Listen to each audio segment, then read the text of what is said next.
در آیات قرآن اطلاعاتی درباره مسائل علمی و اخباری درباره آینده و حقایقی که کسی در آن آگاهی نداشته بیان شده است. شناخته شدن چنین اطلاعاتی با سطح دانش و تکنولوژی آن دوره امکان پذیر نبوده است.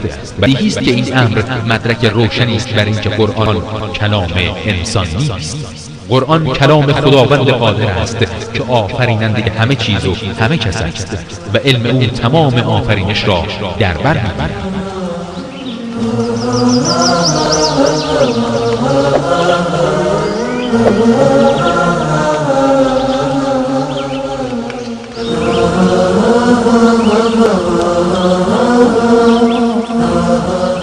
مرحبا صد مرحبا بر این کلام مستعان، صوت قرآن کرد منور تا قیامت این جهان. آن کلام سرمدی که نور قلب مؤمن است، حکم قرآن را به گوش دل شنو ای نوجوان. حکم قرآن را به گوش دل شنو ای نوجوان. مرحبا مرحبا بر این کلام مستعان، صوت قرآن کرد منور تا قیامت این جهان. آن کلام سرمدی که نور قلب مؤمن است، حکم قرآن را به گوش دل شنو ای نوجوان. ای محمد صد سلام بر تو ز گلزار برین، از خداوند کریم و از ملائک اجمعین. چون بشر کرده نجات از برکت تو بالیقین، حامل قرآن شدی از نور رب العالمین.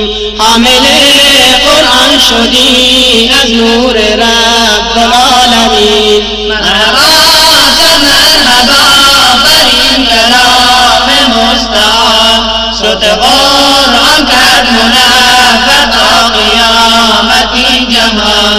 آن کلام سرمدی که نور قلب مؤمن است، حکم قرآن را به گوش دل شنو ای نوجوان. آن کلام سرمدی که نور قلب مؤمن است، تا به محشر از تجاوز حرفش ایمن است. وعده خلاق بی چون است به حفظ این کلام، عاشقان را نور چشم و عارفان را محسن است. عاشقان را نور چشم و عارفان را محسن است. مرحبا مرحبا بر این کلام مستعان، صوت قرآن کرد منور تا قیامت این جهان. آن کلام سرمدی که نور قلب مؤمن است، حکم قرآن را به گوش دل شنو. اعوذ بالله من الشیطان الرجیم. بسم الله الرحمن الرحیم.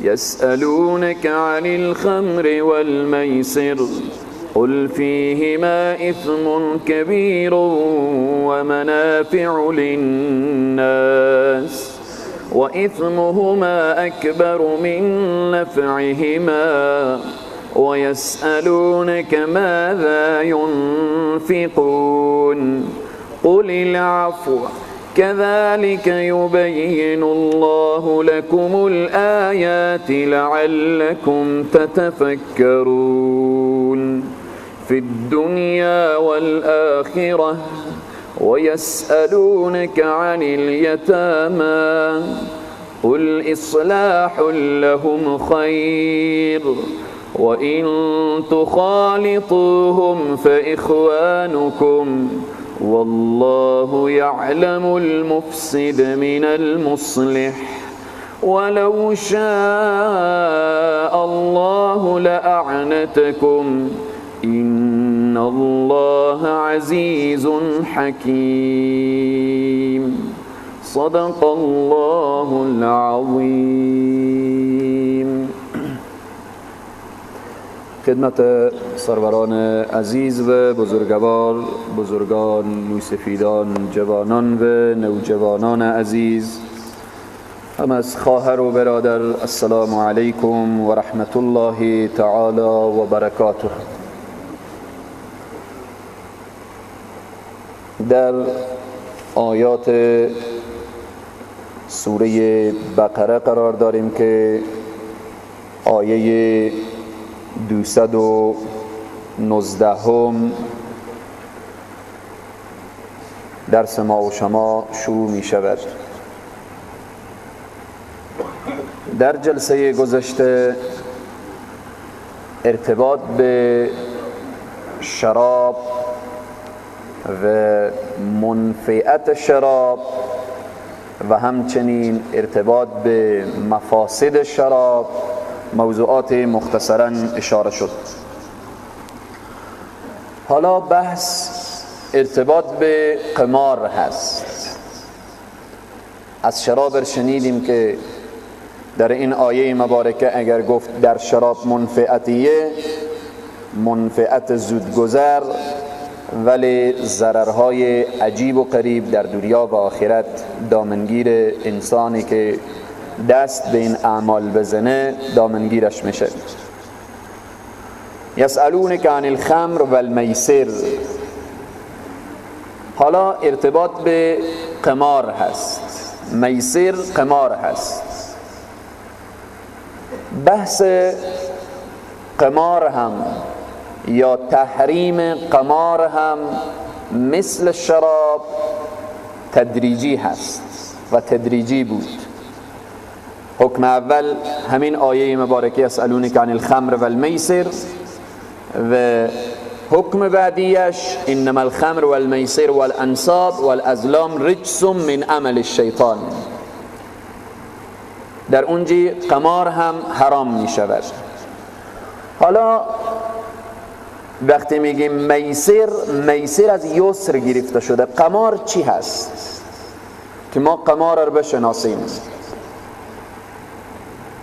امروز در کشور ما متوجه باشیم که لفظ قمار برداشته شده، نام میسر برداشته شده، اما با نامهای مختلف، نامهای عجیب و غریب جامعه ما آلوده میکنن به بالاخره به قمار و به منکرات و اینها. وقتی میگیم میسر از یسر گرفته شده چی معنا؟ چون در قمار عادتاً به آسانی پول از دست می رود و به آسانی پول به دست می آید. وقتی به آسانی پول از دست بره و به آسانی هم پول به دست بیایه، این میگن قمار. به این واسطه از میسر و از یسر گرفته شده. حالا به هر چیزی که می خواهد باشد، به هر طریقی که می خواهد باشد. بزرگان قمار تعریف کردن. حضرت ابن عباس در تعریف قمار می فرمایند فی کل شیء مخاطرة فهو من القمار. هر شیئی که انسان رو به خطر وادار کنه او قمار هست. فقها و بزرگان ارتباط به تعریف قمار می فرمایند تعلیق التملیک بالخطر والمال بالجانبین. خطری که جانبین رو تهدید کنه.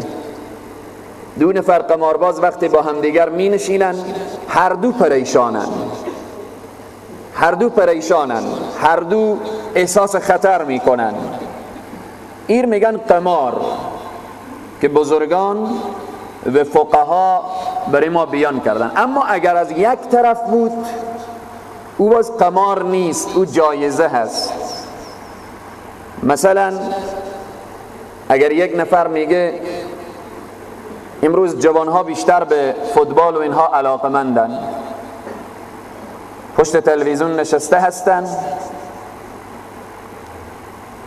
بعد میگن اگر تیم فلانی برد و یا تیم فلانی باخت شرط میبندن اگر فلان تیم برد ما برای تو چی اندازه پول میدم و اگر فلانی برد تو چی اندازه بده. این میگن قمار، این قماره. اما اگر یک انسان به یک جوان فوتبالیست گفت که اگر رفتی فلان تیم را شکست دادی یا در فلان کشور برنده شدی ما برای تو همین قدر همین مبلغ را میدم، این میگن جایزه، این باز قمار نیه.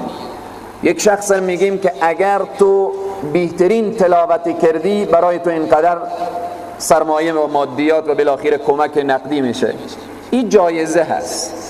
اما اگر جانبین با هم دیگر شرط بسته کردن به هر طریقی که میخواه باشه، امروز بدبختانه یک عده انسانها مصروف سگجنگی هن که گناه و معصیت میکنن، اما یک عده‌ای که تماشا میکنن، تماشای او جلسه گناه و معصیت هست. اما بعض انسانهای بدبخت چی میگن؟ اگر سگ فلانی به زمین خورد برای تو چی اندازه پول میدیم، اگر نخورد و بالاخره تو چی اندازه بدی.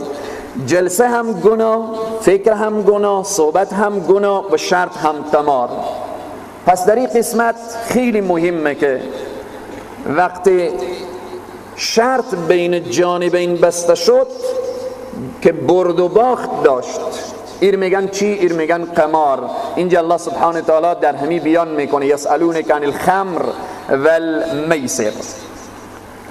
قمار اضرار داره، ضررها داره، مثل که شراب مفاسد داشت، ضررهای داشت، قمار هم ضرر داره. اضرار از قمار چی هست؟ ضررهای اجتماعی داره، ضررهای اقتصادی داره، ضررهای دینی داره و غیره.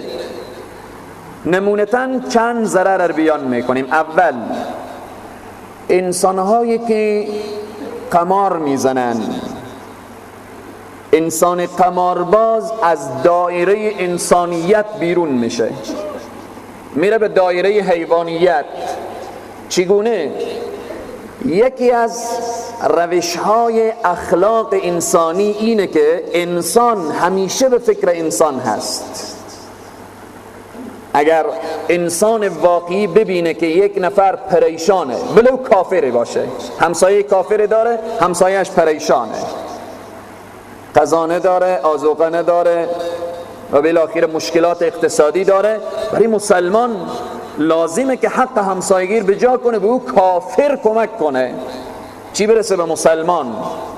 یکی از خصوصیات انسان و انسانیت اینه که به درد همدیگر برسیم، به مشکلات همدیگر برسیم. اگر کسی فقیره و کسی غنیه، غنی در مقابل فقیر بی تفاوت بنشینه، این در حقیقت از نعمت فکر انسانیت محروم شده. انسان قمارباز از دایره انسانیت بیرون میشه. چرا؟ به خاطر این که وقتی که در قمار می نشینه به فکر اینه که طرف مقابل چه کار کنه؟ ویران کنه.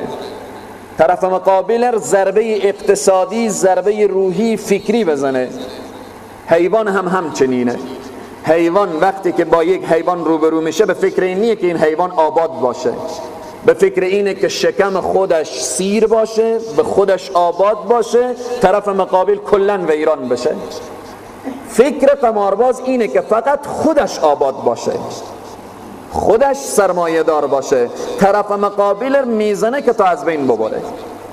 پس یکی از ضررها اینه که انسانی که در قمار مداومت و دوام بده از دایره انسانیت بیرون میشه، میایه به دایره حیوانیت. اصلا فکر انسانی از دست میده، فکر تحمل، فکر همدردی، فکر کمک به یکدیگر کلا از ذهن و فکرش پاک میشه، فکر حیوانی پیدا میکنه. دوم از جمله اضرار و یا ضررهای قمار اینه که کسی که به قمار عادت کنه دیگه نمیتوانه معامله شرعی انجام بده. بیع و شرای شرعی کسب و کار حلال دیگه از دستش میره. انسانی که به قمار عادت کنه دیگه نمیتونه بیع و شرای حلال انجام بده، چون از رای بیع و شرای حلال پول کم به دست میآیه. حالا این دیگه به پولهای انگفت زود به دست آمدن آموخته شده، همیشه به فکر حرامه، به فکر حلال نیه. سوم، به وجود آمدن کینه، بغض، عداوت به دشمنی میشه.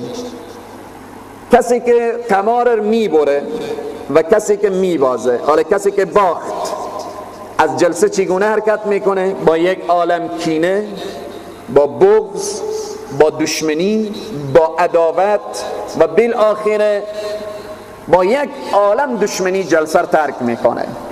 این از جمله ضررهای قمار هست.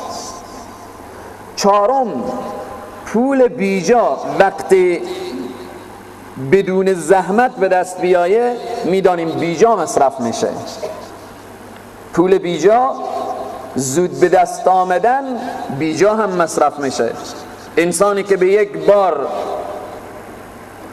بخت آزمایی کنه و بالاخره اگر قمار برد یک بار 1 میلیون به دستش بیایه، حالا وقتی 1 میلیون به دستش آمد، این 1 میلیون رو نمیدانه که چه کار بکنه. تا حال پول به دست خود ندیده، اینقدر سرمایه ندیده، پول بیجا آمد، بیجا مصرف میشه، بعد میره دنبال شراب و زنا و 100 گناه و معصیت دیگر. این ضرر چهارمی قمار هست. پنجم، ناامنی در جامعه به وجود می آید. بیشتر اشخاصی که جامعه را ناامن می سازن انسانهایی که قمار باختن. انسانهایی که قمار باختن حالا دیگه برای اینا سرمایه نمانده، رو و آبرو هم ندارن. چه کار میکنن؟ دست به دزدی، دست به قطاع الطریقی، دست خلاصه به قتل و غارت و سرقت میزنن تا از هر جای بشه پول به دست بیارن، حریف خود را به زمین بزنن.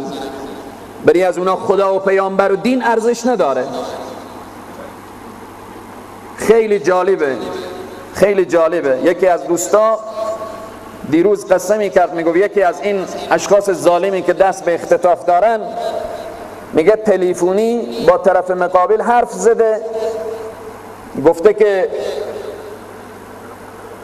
من بالاخره خوب میدانم که خدای هست، پیامبری هست، نماز میخوانم، قرآن میخوانم. شخص طرف مقابل گفته ندارم سرمایه که اینقدر پول بدم. گفته خانه کو داری؟ ما صبر داریم، تحمل داریم، تو خانه رو بفروش کن. ببینیم یک بار که از دایره انسانیت انسان بیرون شد دیگه بری از ورزش نداره. مسلمان خانه رو بفروش، برو به دشت و بیابان زندگی کن، زن و بچه تو به دشت باشه، زیر خیمه باشه، مقصد پول به ظالم برسه. این میگن انسان که از دایره انسانیت بیرون شده باشه. پس انسانی که قمار باخت یکی از ضررهای اینه که دست به هر جنایتی میزنه، دست به هر گناه و معصیتی میزنه، تا این که بالاخره همو هدفی که داره که رسیدن به ثروت و مادیات و اینها به او برسه. اما غافل از اینه که دنیا به کی وفا کرد؟ به قارون وفا کرد، دنیا به بالاخره به فرعون وفا کرد، دنیا به ابوجهل وفا کرد، دنیا به کسی. نمرود، بعضی تاریخ ها می‌نویسه نمرود بهشت ساخت. وقتی بهشت آماده شد یعنی در دنیا بسیار یک باغ مجلل ساخت. وقتی میخواست وارد بشه یک پا داخل باغ بود، یک پا بیرون. اسرائیل آمد و قبض رو کرد، با آرزویش نرسید. حالا نمرود بود یا هر ظالم دیگری بود. پس این از اضرار و ضررهای قمار هست که انسانی که دست به قمار بزنه و عادت به قمار داشته باشه، بعد از باخت، وقتی که باخت و ناکام شد، دست به سرقت و دزدی و جنایت و آدم کشتن و اینها هیچ چیزی برایش ارزش نداره، فقط همان هدف ظالمانه ارزش داره. گرگ وقتی خور به رمه میزنه برایش چی ارزش داره؟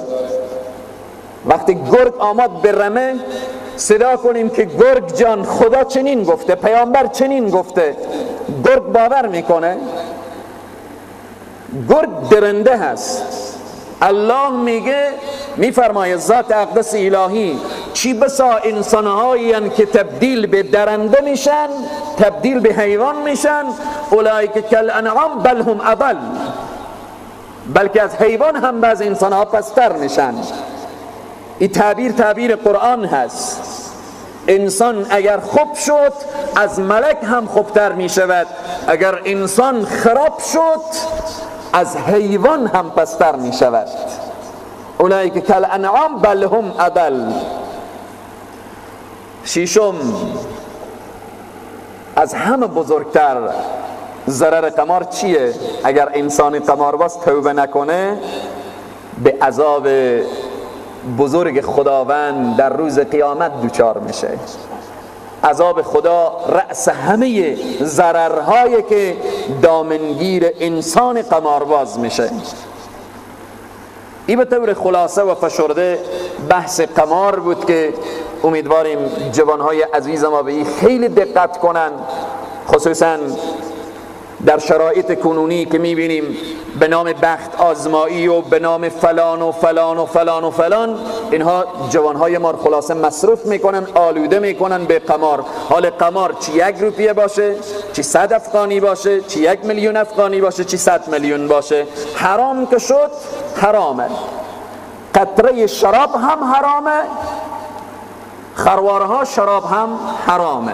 1 روپیه هم حرامه، میلیون ها روپیه هم حرامه.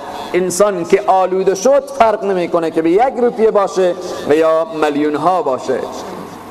خیلی در شرایط امروز باید جوانهای عزیز ما و همه امت اسلامی باید متوجه باشن که نشه خدای نخواسته که به شرط و به شرط بازی و بالاخره به اینها دوچار بشن، چون خطر هر دو طرف تهدید میکنه. و یسألونک ماذا ينفقون قل العفو. حکم دیگر از احکام ابواب البر بحث انفاقه. یک بار که ما به قرآن آشنا بشیم ببینیم در زندگی ما تحول ایجاد میشه.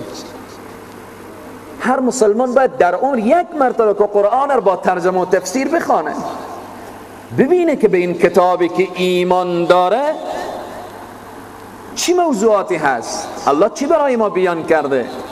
1 بار مسلمان، برای هر مسلمان لازم و ضروریه، مثل که قرآن عظیم و شان ختم میکنیم سال چند مرتبه، 2-3 مرتبه، 10 مرتبه، اما تصمیم بگیریم که سال 1 مرتبه بالاخره در 2 سال 5 سال خلاصه در عمر 1 مرتبه قرآن سر تا پا به تفسیر بخوانیم. الحمدلله امروز تفاسیر زیادیه، الحمدلله جلسات درس و تفسیره.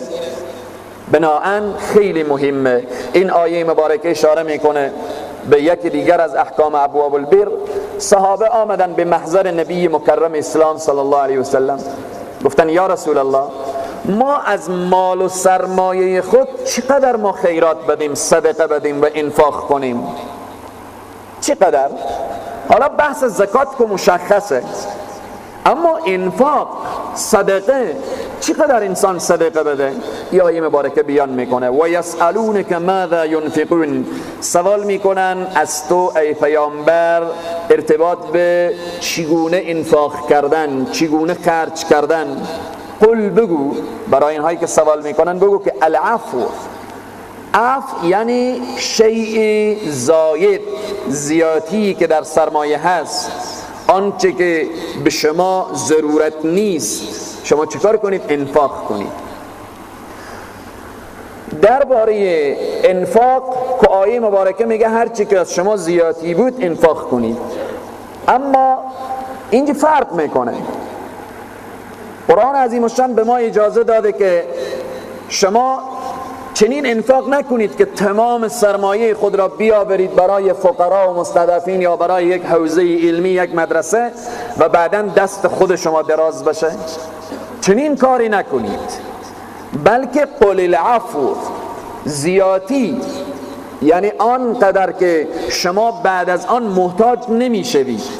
شما در راه الله انفاق کنید، اما این فرق میکنه.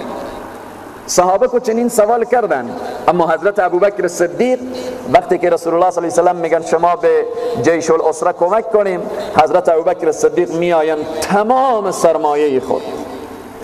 سرمایه خود برمیدارن میارن به مسجد النبوی صلی الله علیه و سلم، به حضور نبی اکرم صلی الله علیه و سلم قرار میدن. بعد میگن که رسول الله میفرمایند ای ابوبکر به خانه چی گذاشتی که این همه سرمایه رو آوردیم؟ میگه الله و رسول الله رو گذاشتم. خدا و رسول است، بس خدا و رسول بریم کفایت میکنه. حضرت ابوبکر صدیق چنین ایثاری کرد، اما صبر ابوبکر صدیق شاید در وجود همه انسان ها نباشه، استقامت حضرت ابوبکر صدیق در وجود همه نباشه. حضرت عمر رضی الله تعالی عنه نصف مال خود را در راه اسلام دادن. این به ایمان شخص ارتباط داره، به صبر و استقامت شخص ارتباط داره. اگر شخص میفهمه که بعد از این که تمام سرمایه خود را داد و نصف سرمایه خود را داد، بعداً پریشان نمیشه، به تزلزل نمیفته، شیطان در وجود از او وسوسه نمیکنه، چکار کنه؟ تمام مال در راه الله بده، نصف مال در راه الله بده. اما اگر میدانست که شیطان در وجودش رخ نمیکنه و بعداً وساوس شیطانی میآید او به تکلیف میاندازه، از زیادی که داره در راه الله سبحانه تعالی بده. کذالک یبین الله، این چنین بیان میکند الله تعالی لکم برای شما آیات خیش را، آیات بیان میکنه لعلکم تتفکرون، تا اینکه شما فکر کنید، تا شما خوب تفکر کنید، فی دنیا و الاخره، در راستای دنیا و آخرت خود فکر کنید. تنها فکر شما در دنیا هم نباشه، تنها فکر شما آخرت هم نباشه. مثلا اگر تنها فکر دنیا باشه، هم و غم انسان دنیا باشه، تلاش بکن، زحمت بکش، دروغ بگو، غیبت بکن، از راه حرام و حلال سرمایه جمع بری بکن، فقط به این فکر که دنیا خوب بشه، یم اشتباهه. اما اگر یک نفر از صبح تا شام بره بیل بزنه، بعداً شام که میشه عوضی که چیزی برای زن و بچه خریداری کنه و بیاره به خانه، میایه بدم یک مسجد و مدرسه انفاق میکنه، میگه آخرت ما خوب بشه، یم کار خوبی نیه. طوری که به فکر آخرت هستیم به فکر دنیا هم باشیم. یه انسان بره انفاق کنه، زن و بچه دست دراز باشه، زن و بچه پریشان باشه. ای الله سبحانه و تعالی چه ذات اقدس الهیه که برای ما و شما میگه تتفکرون، خوب فکر کنید، فی دنیا و الاخره، به فکر دنیا و آخرت خود باشید، که در دنیا هم محتاج نباشید، در آخرت هم محتاج نباشید. آخرت هم انسان ها محتاجند. انسان هایی که در دنیا نماز نخوانند، قرآن نخوانند، اوامر الله را به جا نکنند، به صحرای محشر چیند؟ مفلسند، محتاجند. هیچ کس برای اونها به صحرای محشر کمک هم نمی کند. پس میگه شما خوب فکر کنیم که در دنیا هم محتاج نباشیم و در آخرت هم محتاج نباشیم. تتفکرون، فکر کنید، فی دنیا، در کارهای دنیای خود هم خوب فکر کنیم، و فی الاخرت، و در آخرت خود هم خوب فکر کنیم. سرمایه داریم، آن اندازه در راه الله انفاق کنیم که محتاج نشیم. این فکر دنیا هست. متوجه آخرت باشیم که راه آخرت خیلی طولانیه، خیلی راه پیچ در پیچ، عالم برزخ، 50,000 سال روز قیامت. اینها توشه میخواهد، توشه آخرت اطاعت از اوامر الله سبحانه و تعالی و ترک نواهی. آنچه الله دستور داده انجام بده و آنچه که نهی کرده ترک کن. اینها توشه آخرت هست. و یسألونک عن الیتاما، الله سبحانه و تعالی حکم دیگر بیان میکنه، ارتباط به ایتام، ارتباط به این که متوجه شدن به مال یتیم. وقتی که صحابه در غزوات می رفتن، بعضی از صحابه شهید شدن، از آنها یتیم های من، یتیم هایشان به بعضی از خانه صحابه قرار داشت. آیه نازل شد ولا تقربوا مال الیتیم، شما به مال یتیم نزدیک نشین. آیه دیگه نازل شد که ان الذين يأكلون اموال اليتامى ظلما انما يأكلون في بطونهم نارا، کسی که مال یتیم را به ظلم بخوره گویا که آتش در شکم خود قرار داده. نان نخورده، آتش خورده، به روز قیامت شکمش پر از آتش میشه. کسی که به مال یتیم دست درازی کنه و مال یتیم را ضایع کنه و مال یتیم را حیف و میل کنه. صحابه پریشان شدن که زیر دست ما یتیم، مال هم داره، سرمایه هم داره.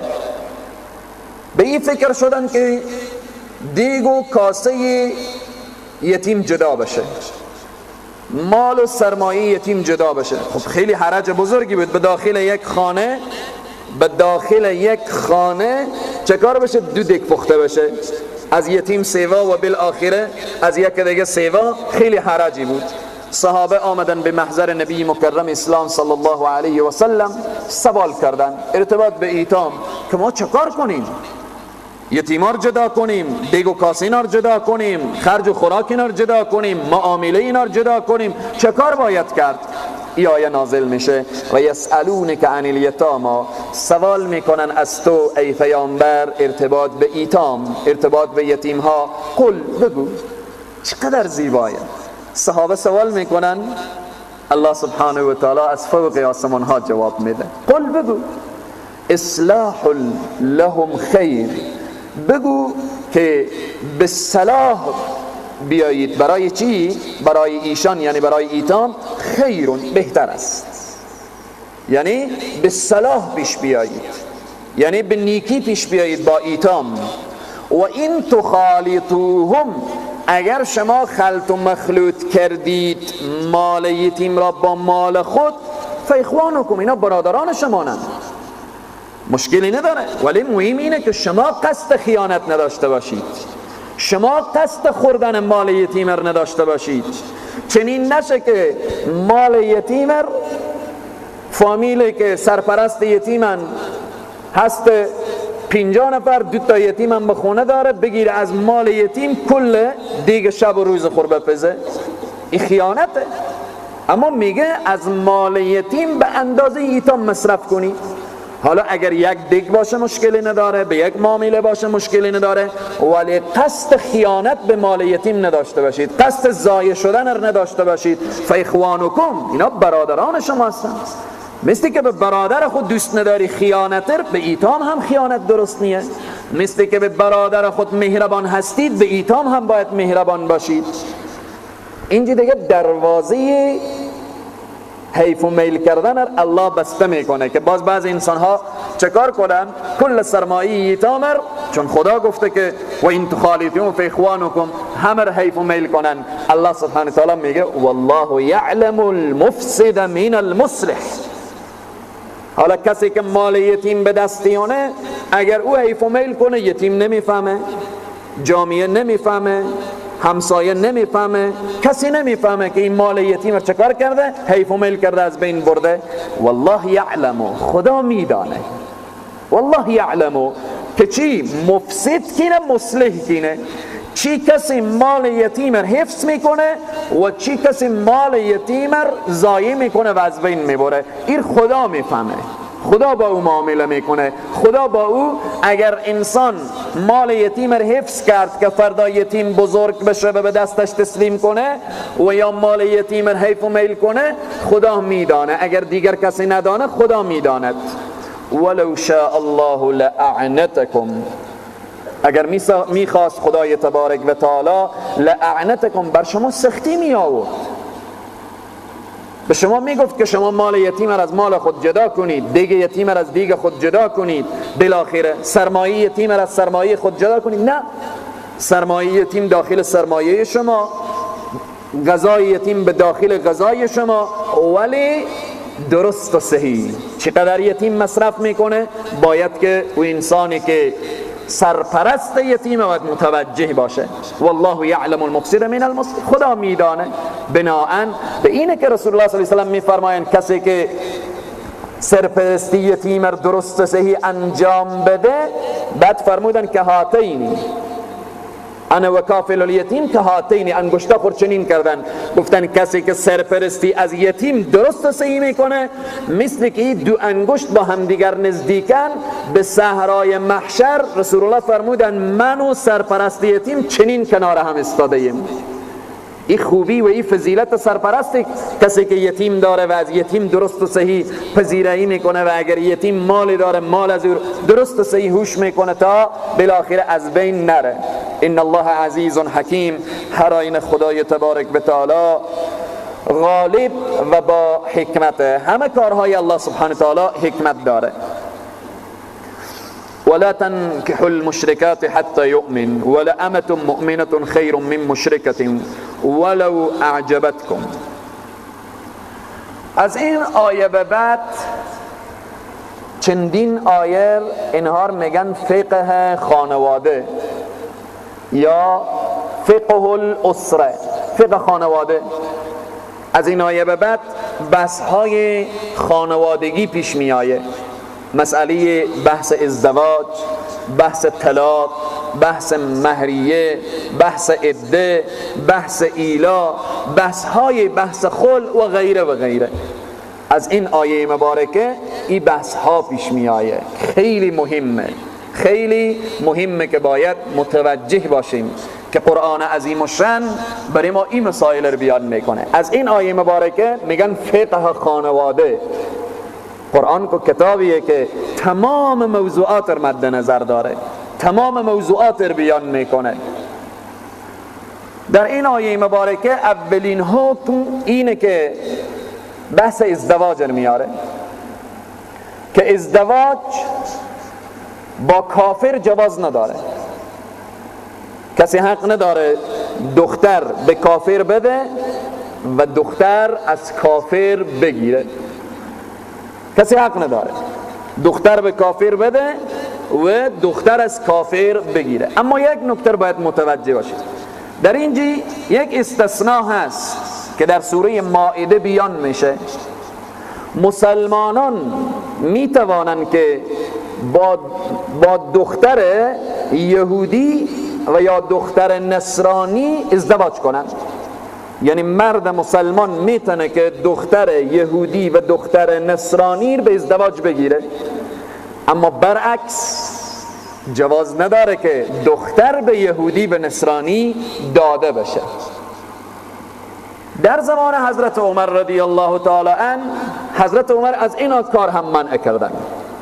در زمان خود گفتن اجازه نیه که مردهای مسلمان هم چکار کنن؟ دختر یهود و نصارا بگیرن به ازدواج.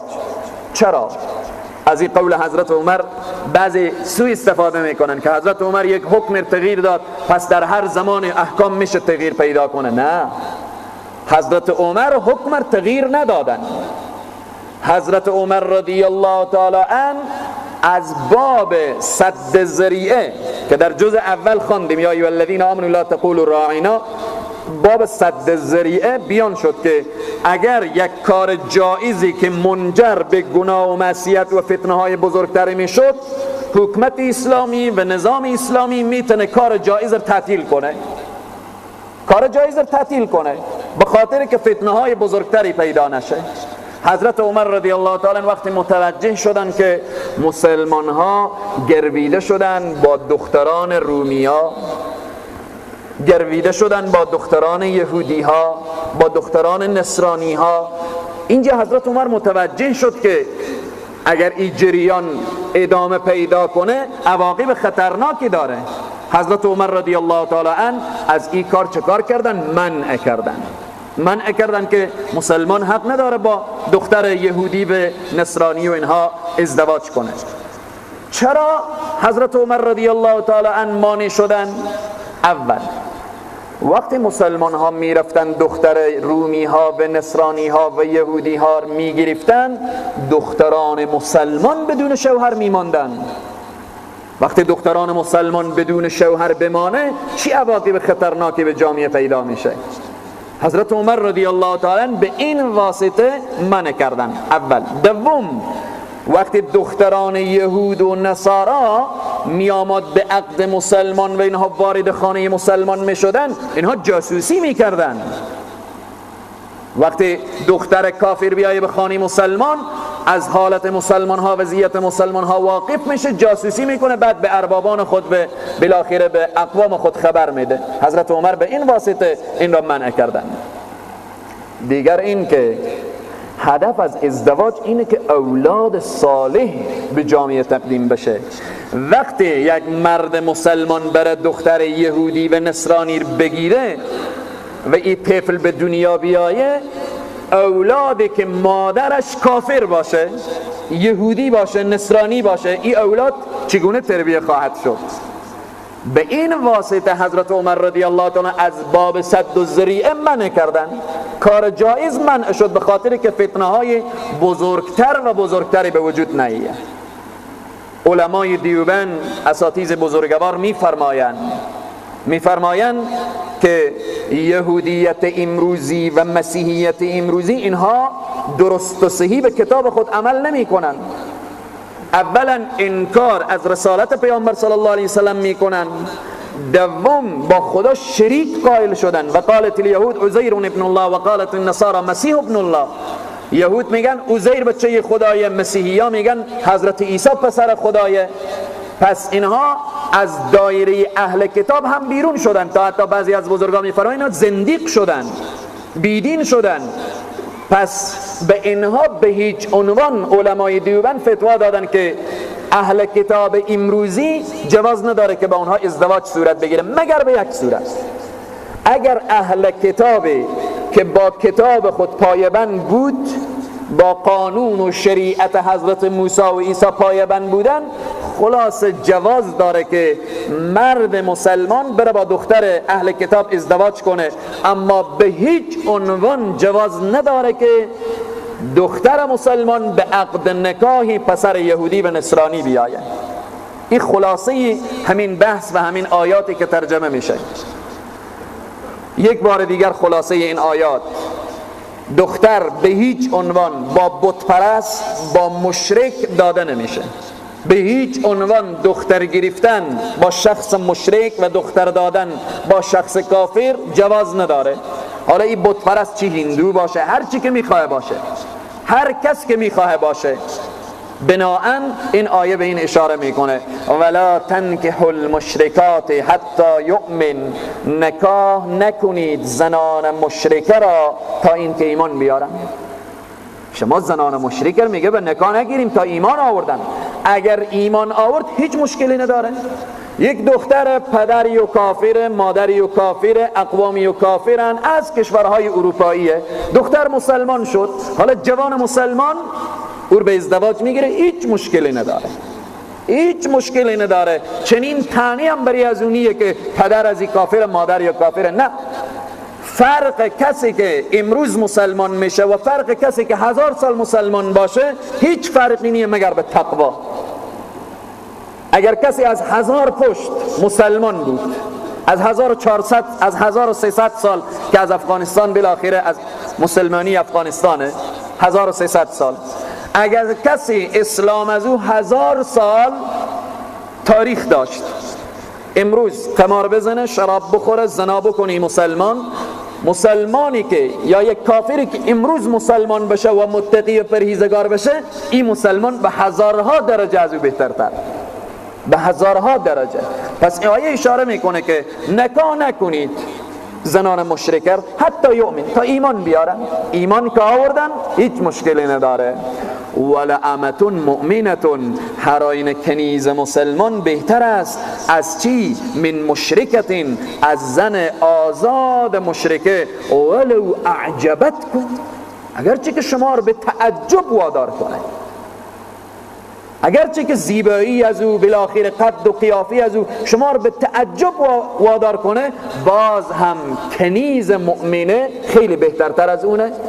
اینجا مفسرین میفرمایند زنی که دین داشته باشه، حجاب اسلامی داشته باشه، اگرچه زیبایی نداشته باشه، به هزارها درجه از او زن بی دین، بی حجاب، زیبا و مقبول، او زنی که زیبایی نداره بهترتر هست. خوشا به حال کسی که در عرصه ازدواج که قدم میگذاره اول دین رو مد نظر میگیره. رسول الله صلی الله علیه و سلم میفرمایند تنکح المرأة لأربع لمالها ولجمالها ولحسبها ولدینها فاظفر بذات الدین تربت یداک. کسانی که به ازدواج قدم میگذارن به 4 انگیزه، یا به خاطر مال، یا به خاطر زیبایی، یا به خاطر نسب یا حسب، یا به خاطر دین، رسول الله دعا میکنن که کامیاب باد آن انسانی که دین را انتخاب کرد. این کامیاب باد. دعای رسول الله صلی الله علیه و سلم در حق انسانهایی که دین را انتخاب میکنن. بعد میفرمایند تربت یداک، دستای او انسان خاکالود باد که دین را رها میکنه، 3 چیز دیگر را انتخاب میکنه، مال و جمال و یا حسب و نسب و اینها که هست. اینجا الله سبحانه و تعالی اشاره میکنه، میگه اگر زنی که دین نداشت ولو که هر قدر زیبا باشه ارزش نداره. ولا تنكحوا المشركين حتى يؤمنوا، و به نکاح مدید زنان مؤمنه به مردان مشرک، برعکس حتی یؤمنوا، تا این که ایمان آوردن. اگر یک کافر مسلمان شد او میشه برادر ما، بعد اگر وصلتی صورت میگیره به او دختر هم مسلمان میده هیچ اشکالی نداره و مشکلی نیست، شرطی که ایمان بیاره. اگر ایمان ندیش ولعبد مؤمن، هر آینه غلام، چون به صدر اسلام کنیز و غلام مثل یک حیوان فکر میکردن، الله به این مثال زده. ولعبد مؤمن، هر آینه غلام مسلمان، خیرون، این بهترتره، خیلی بهتره، من مشرکین، از شخص مشرکی که ولو اعجبکم، که شما رو به تعجب بندازه، مالش، ثروتش، داراییش، مقام و منصبش، اگر تو شما رو به تعجب بندازه غلام بهترتره. چرا؟ به خاطر که غلام ارتباط با الله داره، ارتباط به قدرت و ثروت ارزش نداره، ارتباط با الله ارزش داره. پس این آیه مبارکه به ما این درس میده که جوانهای عزیز، پسر و دختر و والدین گرامی، در عرصه ازدواج خیلی باید دقت کنیم. امروز متاسفانه وقتی که به خواستگاری دختر میرن، موضوعی که بارها و بارها تکرار شده که گفتم، وقتی به خواستگاری دختر میرن، زنهایی که به خواستگاری رفتن فقط چشم و ابرو و بینی و قد و قیافه دختر رو نگاه میکنن که اینها رو بیارن به جوان انتقال بدن، چنین چشمایی داشت، چنین ابروانی داشت، چنین قد و قیافه داشت. از دین و اسلام و قرآن که باشه سر جای خود. برعکس طرف مقابل چی پرسان میکنن؟ نمیگن ببخشیم جوان شما دین داره، جوان شما انسان با اخلاق، با ادب، انسان با خدا. نه، این موضوع کم مطرح میشه. اولین سوالی که میشه جوان شما کجا کار میکنن، وظیفه چیه، به کجا، چند تا شرکت، چند تا موتر، خانه به اسم دختر ما میشه یا نمیشه. این موضوعاتی که خشت در اول کج گذاشته میشه. خشت اول گرنهت معمار کج تا ثریا میره و دیوار کج. این خشتیه که 20 روز بعد، 1 ماه بعد منجر به طلاق و زدن و کفتن و بالاخره به ویرانی 2 قوم و قبیله میشه. اینجا قرآن عظیم الشان میگه شمار ثروت مردان به تعجب نندازه، شمار زیبایی زنها به تعجب نندازه. دین مطرحیه، دین ارزش داره، اسلام و قرآن ارزش داره، نه ثروت و نه جمال. هیچ چیزی اینها ارزش نداره. ارزشی که داره اینه که انسان با خدا زندگی کنه. این آیه مبارکه بزرگترین درس رو به ما میده. قدرت یک روز هست، یک روز نیه. ثروت یک روز هست، یک روز نیه. یک روز هست، یک روز نیه. حسن و جمال اگر واقعی رخ نده و بالاخره آهسته آهسته حسن و جمال هم گرفته میشه. اگر کسانی که تنها شیفته زیبایی ظاهری هم دیگر بشن، چقدر انسانهای تصادف کرده و بالاخره فوراً با آتش افتاده، زیبایی ظاهری از او گرفته شد. پس دین خیلی مهمه، دین خیلی ارزش داره که در این عرصه ازدواج باید دین را مد نظر جوانهای عزیز داشته باشن، فامیلهای محترم داشته باشن که خدای نخواسته منجر به مشکلات گوناگونی باز نشوند. حالا اگر انسان رفت یک فامیل بیدینی رو انتخاب کرد، این که قرآن میگه شما دختر به مشرک ندیم و دختر از اون نگیرین، چری؟ به خاطر چی؟ انسان بیدین رای مشخصه، انسان کافر رای مشخصه. اولئک یدعون الی النار، این گروهی که ارتباط با خدا ندارن، یدعون الی النار، دعوت می نمایان به سوی آتش. شما اگر دختر مسلمان رو دادید به یک کافر، اشاره میکنه قرآن، کافر او رو همراه خود به جهنم میبره. اگر ازدواج با کافر صورت بگیره، رای مشخص راه کافر، اولئک یدعون الی النار، آن گروه چه کار میکنن؟ یدعون الی النار، دعوت مینوین به سوی آتش.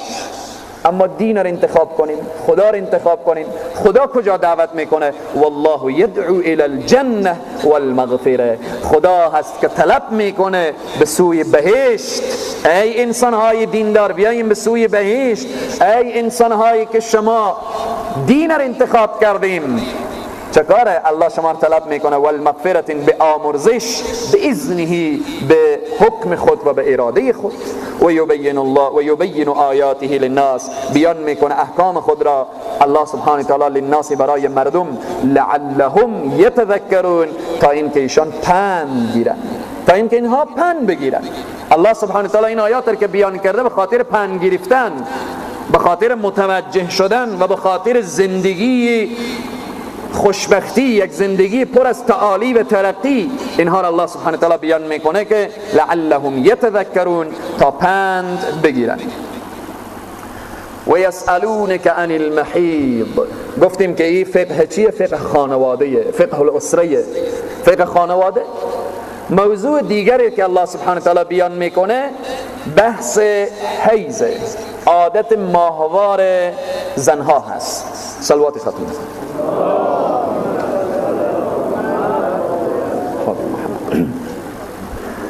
حیض و نفاس و استحاضه به طور خلاصه و فشرده بیان میکنیم، باز به جزئیات خیلی نمیپیچیم. جزئیات این بحث هر برادر و هر دوستی از عالم مسجد خود و بالاخره از دارالافتاها و اینها و از علما خصوصی پرسان کنن. موضوعات کلی: حیض و نفاس و استحاضه. حیض چیه؟ نفاس چیه؟ استحاضه چیه؟ شاید بعضی از مردها بگن که این بحث به ما چی ارتباط داره؟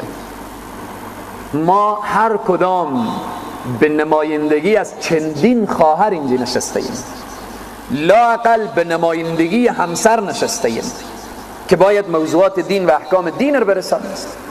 و خوشحالیم که در این جلسه و در این بحث خواهران زیادی هم در نماز شرکت دارن و بعدها هم این احکام رو خواهد شنیدن. حیض خونیه که از رحم زن بدون مرض بیرون میشه، بدون مرض.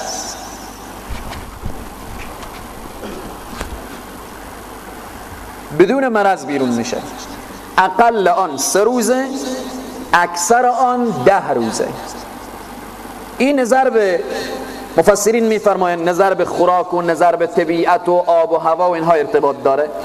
یعنی اقل 3 روز، اکثر 10 روز. بعضی زنها 5 روز، بعضی 6 روز، بعضی 7 روز، بعضی 8 روز. این نظر به طبیعت و یا خوراک و اینها هست که مفسرین میفرمایند اقل 3 روز و اکثر از او 10 روزه. نفاس خونیه که وقتی طفل به دنیا میایه، از عقب طفل از زنها چه کار میشه؟ خون به وجود میایه. ایر میگن نفاس. اقلی نداره، اکثری و 40 روزه، اکثری و 40 روزه. حالا یک نکته‌ای که بارها و بارها اشاره کردیم اینه که زنها عموماً فکر میکنن که 40 روز باید نماز نخوانن، اگر ماه روزه بود روزه نگیرن، بالاخره 40 روز فکر میکنن که زن در حالت نفاس قرار داره. این هم در وجود ارتباط داره. بعضی زنها بعد از تولد بچه 1 روز 2 روز بعد پاک میشن.